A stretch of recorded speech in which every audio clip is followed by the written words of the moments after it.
네, 주택과 교통, 도시생활, 쓸모있는 부동산 이야기 시티톡입니다. 서울에서 3억 원대 살 수 있는 30평대 아파트.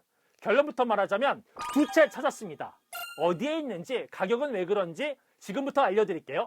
네, 서울 집값 꺼질 줄 모르고 상승세에 있습니다. 2014년부터 무려 8년째 상승 중입니다. 네, 올해 6월 서울 아파트 평균 매매 가격이 11억 4,283만 원을 기록했습니다. 올해 1월과 비교하면 7.7% 올랐습니다. 1년 전인 작년 6월과 비교하면 무려 23.5%, 약 2억 2천만 원이 뛰었습니다. 평균 11억 원이나 하는 서울 아파트를 월급을 모아서 사려면 세월이 얼마나 걸릴까요? 올해 1분기 전국 도시근로자의 한 달 순소득이 평균 148만 원입니다. 1년으로 치면 1,780만 원이죠.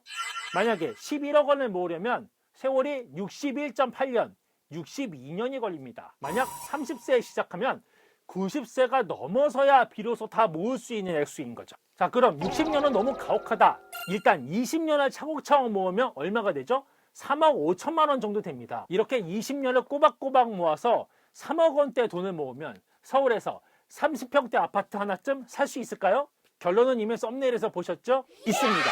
어디 있을까요? 지금부터 알려드릴게요. 먼저 부동산 114 홈페이지에 가서 아파트 매물을 검색했습니다. 검색한 날은 7월 7일인데요. 검색 조건은 서울 전 지역 아파트, 가격은 3에서 4억 원, 공급 면적 99에서 132제곱미터, 30평대입니다. 결과는 깔끔히 0건입니다. 만약 가격대를 4억 원대로 바꿔서 검색하면 한두 건, 많아봐야 5건 정도 보이긴 하네요. 이번엔 포털 사이트 네이버 부동산 홈페이지로 가서 같은 조건으로 매물을 검색해 봤습니다. 우선 100세대 이상으로 검색해 보니까요, 하나도 없네요. 깔끔히 포기를 하고 100세대 이하로 검색을 해보니까 역시 하나도 없네요. 지도를 확대해서 샅샅이 뒤지니까 대박, 두 곳이 나왔어요. 어디냐? 구로구 개봉동의 한 곳, 노원구 공릉동의 한 곳입니다. 이렇게 총 두 채입니다. 과연 어떤 동네에는 어떤 아파트일까요? 현장에 한번 가보겠습니다. 네, 먼저 서울 서남 쪽에 있는 구로구 개봉동입니다. 1993년에 지은 28년 된 낡은 주상복합 단독 건물인데요. 명확히 아파트라고 써있긴 합니다. 엘리베이터를 타고 올라가 보니까요, 한 층에 총 3개에서 4개의 가구가 있는 그런 구조였고요. 네, 나온 매물은 6층에 있는 39평 3억 9,500만 원 매물입니다. 네, 공인중개사무소 3곳에 올라 있는 걸 보니까요, 허위 매물은 아니고요.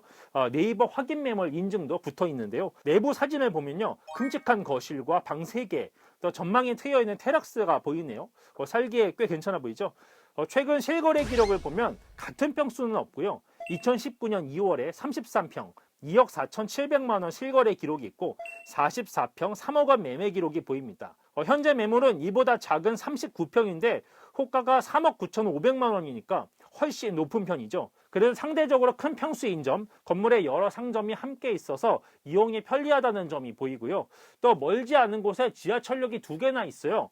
1호선 개봉역이 1km, 7호선 광명사거리역이 760m 거리에 있는데, 특히 7호선을 이용하면 대표적인 일자리 지구죠. 가산 디지털 단지역 같은 곳도 금방 이동할 수 있는 나름대로 교통이 편리한 곳입니다. 네, 이번에는 노원구 공릉동에 있었던 아파트로 가봅니다. 네, 위치가 일단 초역세권입니다. 지하철 6호선과 7호선을 한 번에 탈 수 있는 태릉 입구역에서 불과 100m가 안 돼요. 큰 길에서 골목으로 조금 들어가면 바로 딱 보이는 건물입니다. 또 바로 옆에는 숙박업소가 바로 붙어있는 게 좀 특징이긴 하더라고요. 아파트로 이름이 붙어있는데 사실 우리가 자주 봐오던 그런 빌라에 가까운 모습이었어요. 4층 규모 총 12세대가 있었고 2003년에 준공이 됐습니다. 매물은 공급 면적 109제곱미터 33평입니다. 전용 면적은 96제곱미터인데요. 전용률이 88%로 꽤 높은 편이죠. 매물 호가는 3억 5천만 원입니다. 실거래 기록은 같은 평형은 안 보이고요. 27평이 2007년 5월에 1억 3천만 원, 2013년 5월에 2억 원 실거래 기록이 보입니다. 현장에서 33평에 살고 있는 거주민을 운 좋게 만났는데요. 직접 대화를 해보니까요,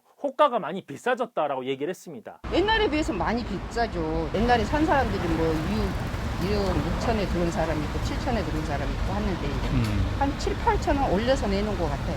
네, 이 매물이 검색된 것이 7월 7일이었다고 말씀드렸잖아요. 그런데 이 영상을 찍고 있는 날짜 7월 12일에 다시 보니까 이 매물이 사라졌어요. 이 매물을 올렸던 공인중개사무소에 전화를 해보니까요, 집 소유주가 이 매물을 걷어들였다고 하더라고요.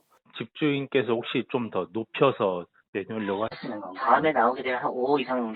5억이요? 예. 그게 전에는 한 2억 한 5, 6천 정도 했었다고 들었었는데. 아니 뭐 지금 뭐 아파트 30평대가 10억짜리가 옛날에는 뭐 불과 2, 3년 전에는 3억밖에 안 하던 거였잖아요. 네, 잠깐 중간 정리를 해보겠습니다. 서울에 3억 원대 30평대 아파트 매물 잘 찾으면 한두 건은 있습니다. 근데 매물이 있다가도 갑자기 사라지고 또 다시 나왔을 때는 시세가 1억씩 올라 있기도 합니다. 자, 그렇다면 이 가격대 매물 사실은 거의 없다고 표현해도 무방할 정도죠.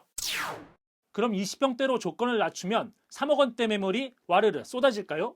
우선 100세대 이상으로 검색해봤습니다. 설마 20평대도 하나도 없을까 검색을 해봤는데요. 정말 설마 하나도 없나 했는데 여기저기 조금 보입니다. 보이는 매물은 총 13개. 이 중 호가가 4억 원인 것 3개를 빼니까요. 10개가 남습니다. 자, 일단 궁금한 거 지역이 어디 있느냐? 강서구 화곡동, 구로구 오류동 개봉동, 도봉구 방학동 쌍문동, 양천구 신월동입니다. 서울에 자치구가 총 25개가 있는데 이 매물이 발견된 지역들은 총 4개 자치구에 불과하네요. 대부분 서울의 가장 끝 시 경계에 있는 지역들인데요. 그런데 세대수를 보니까 그렇게 작지는 않아요. 264세대, 220세대, 198세대 나름대로 규모가 좀 있는 곳들이죠. 어떤 모습일까 사진을 검색해 보니까 제법 큰 아파트들이 꽤 보입니다. 사실 20평대가 어딘가요? 저도 어릴 때 5식구가 19평 아파트에서 20년을 살았었거든요. 서울에서 3억 원대에 나와 있는 20평대 아파트 매물 찾으러 가보겠습니다. 네, 매물 10개 중에 무려 5개나 있는 지역 도봉구 지역 먼저 가볼게요. 네, 제일 먼저 간 곳은 도봉구 방학동에 있는 7층 규모 134세대 아파트입니다. 네, 지하철 1호선 방학역에서 직선거리로 660m 떨어져 있어서 걸어서 한 9분 정도 걸릴 거리니까 역세권이라고 할 수 있죠. 네, 지은 지 5년밖에 안 돼서 비교적 깨끗한 분위기고요. 미음자 구조로 내부가 아늑한 느낌이 나는 그런 구조입니다. 단지 내를 좀 둘러보니까요. 유모차를 끌고 가는 아기 아빠도 보이고요. 신혼부부들이 꽤 살고 있구나 싶었어요. 나와 있는 매물은 공급 면적 70제곱미터, 21평, 3억 8천만 원에 나와 있습니다. 실거래 기록은 2018년 3월에 2억 6,600만 원 매매 기록이 전부고요. 한평 작은 20평 실거래 기록을 보면 올해 6월 3억 1천만 원, 4월에 2억 8천만 원, 2억 6,900만 원 실거래 기록이 있네요. 불과 2달 사이에 거래 가격이 4천만 원 차이가 났습니다. 호가가 바로 4억대로 바뀐다 해도 하나도 이상하지 않은 상승 속도인데요. 3억 2천부터 지금 차근차근 계약만 하려고 하면 올라가고 계약만 하려고 하면 올라가고 그러니까 지금 3억 8천까지 다시 어젯밤에 지금 사업 받들어 하려고. 이 지역에서 살만한 그런 20평대, 30평대 아파트를 찾는다라고 하면 시세를 이제는 어느 정도 생각해야 20평대, 24평짜리가 24, 5년 넘은 것은 한 6억 정도, 30평대는 한 7, 8억 정도. 이번엔 도봉구 방학동 바로 옆 동네 쌍문동에 있는 매물을 찾아가 봤습니다.